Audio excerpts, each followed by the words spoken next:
लॉबीमध्ये आम्ही त्यांना प्रश्न विचारला की सगळ्यात महत्त्वाचं की तुम्ही महाराष्ट्राबद्दल एवढं द्वेषपूर्ण बोलू कसं शकता.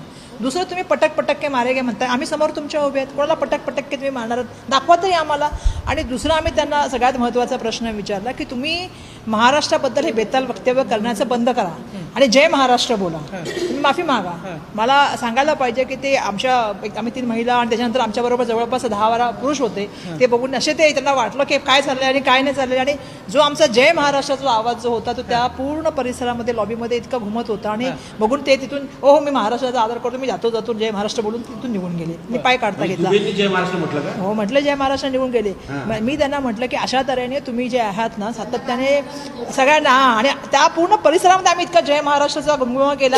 खरं तर आम्ही जाताना पण ते जय जय महाराष्ट्र माझा गरजा महाराष्ट्र माझा ते गाणं गातच आम्ही त्यांच्या भाजपाच्या जे सांसद बसले त्यांच्यामधून गेलो. आम्ही निशिकांत उभे कुठे तिथं ते संसदेमध्ये नव्हते. बाहेर गेल्यानंतर तेच आमच्या समोर आले.